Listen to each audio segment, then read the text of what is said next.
প্রাণনাশের চেষ্টা BJP councillor অম্লান ভাদুরীর। বিজেপির জেলা নেতা তথা বিজেপি কাউন্সিলর অম্লান ভাদুরীর প্রাণনাশের চেষ্টায় তার গাড়িতে প্রাণঘাতী হামলার অভিযোগ। যদিও অল্পের জন্য প্রাণে রক্ষা পান তিনি, তবে তিনি রক্ষা পেলেও দুষ্কৃতীদের লোহার রডের আঘাতে তার গাড়ির এক সাইডের লুকিং গ্লাস ভেঙে যায়, গাড়ির কিছুটা অংশ ক্ষতি হয়। মঙ্গলবার রাতে ঘটনাটি ঘটেছে মূলত পুরাতন মালদা শাহপুর বাইপাসে। ঘটনার খবর পেতে রাতেই মালদা থানার পুলিশ ঘটনাস্থলে ছুটে যায় এবং গোটা ঘটনা খতিয়ে দেখে তদন্ত শুরু করে। ঘটনায় বিজেপি দক্ষিণ মালদার সভাপতি পার্থসারথী ঘোষ তৃণমূল আশ্রিত দুষ্কৃতীদের দিকে অভিযোগের আঙ্গুল তোলেন, যদিও অভিযোগ অস্বীকার করেছে তৃণমূল। মালদা থেকে বিশ্বজিৎ মণ্ডলের রিপোর্ট, টার্গেট বাংলা নিউজ।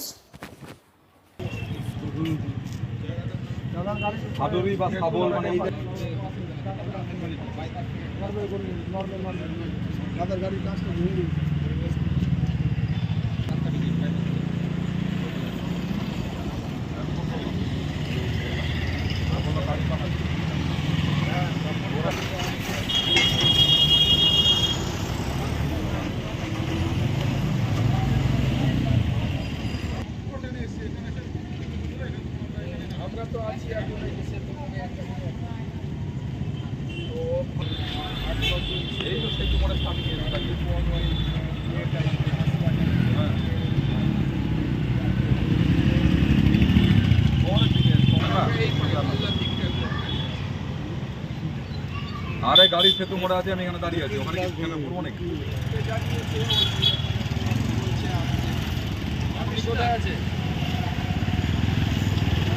হ্যাঁ হ্যালো, হ্যাঁ হ্যাঁ আপনাকে ফোন করছিলাম। আমি যে বললাম, আরে আমি পার্টি অফিস থেকে গিয়ে পেট্রোল পাম্পে বসলাম, আমরা বেরিয়ে আসলাম। বেরিয়ে এসে এই বাইপাস দিয়ে নরবের যে রাস্তাটা, ওইটা যাওয়ার পর 100 মিটারের পরে 3-4টা ছেলে দাঁড়িয়েছে এবং আমার ড্রাইভার বলছে কিছু মনে হয় হাতে নিয়ে আছে, যে ও সন্দেহ করেই গাড়িটাকে কাটিয়েছে এবং আমার দিকে একটা কিছু রড বা কিছু দিয়ে মারলো বা হাতুড়ি দিয়ে লম্বা জানা। তো আমরা তো ওইটা বেরিয়ে গেলাম, আরও কিছুটা 50 মিটার ক্রস করে এসেছি, ওইখানে ড্রাইভারের দিকে দুজন দাঁড়িয়েছিল, ড্রাইভার দিকে ডান দিকে, ওরাও আবার ওইটা মারলো। ড্রাইভার একটু কাটালো কিন্তু কাটিও বাঁচলো না। আমাদের লুকিং গ্লাসটায় লেগে লুকিং গ্লাসটা একদম গোড়া থেকে ভেঙে পড়ে গেল।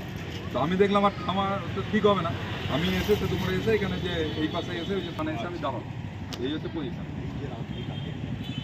হ্যাঁ না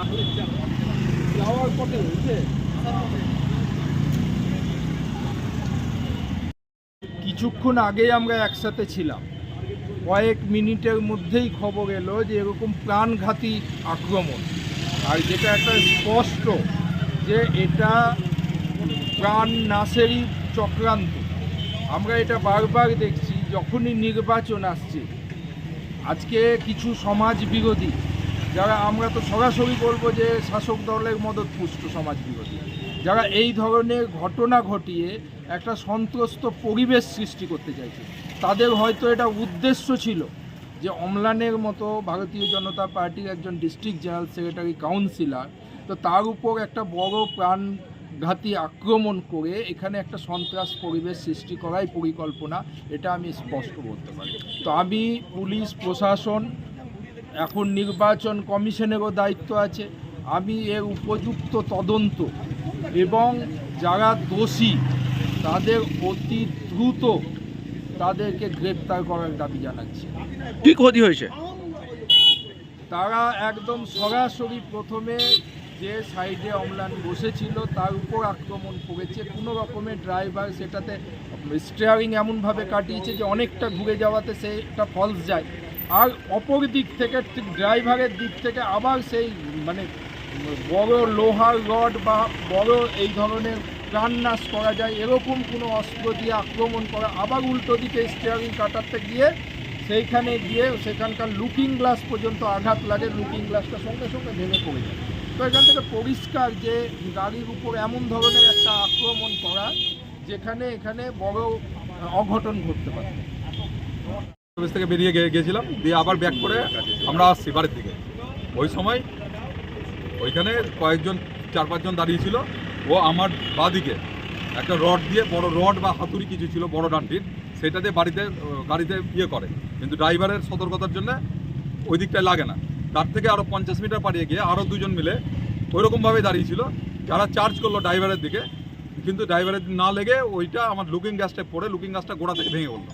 এবং যেটা মনে হচ্ছে বড় হাতুড়ি, লম্বা টানা হাতুড়ি অথবা বড় রড কিছু একটা ছিল, যেটা দিয়ে এটা করেছে। কি মনে তো একদম মানে মেরে ফেলার মতো আক্রমণ এটা। কেন এই আক্রমণ কেন? এটা আমি বুঝতে পারছি না। এখন পলিটিক্যালি হতে পারে অথবা ডাকাতি হতে পারে, কিছু হতে পারে। তবে এইটুকু আমি শিওর যে যারা ছিল তারা মদ খেয়েছিল না, মারার উদ্দেশ্যেই ছিল এবং সবাই বাই স্টেপ ছিল এবং গাড়ির পিছনেও দৌড়িয়েছে। তারপর পুলিশকে জানিয়েছেন? আমি আইসি সাহেবকে ফোন করলাম অলমালদা, এবং আমি ওখান থেকে বেরিয়ে এসে, কারণ ওখানে কি অস্ত্র আছে আমি ওখানে দাঁড়াতে পারলাম না, আমি ওখানে এসে যেখানে আমাদের ক্যাম্প আছে পুলিশের ব্রিজের এপারে ওখানে এসে দাঁড়িয়েছি।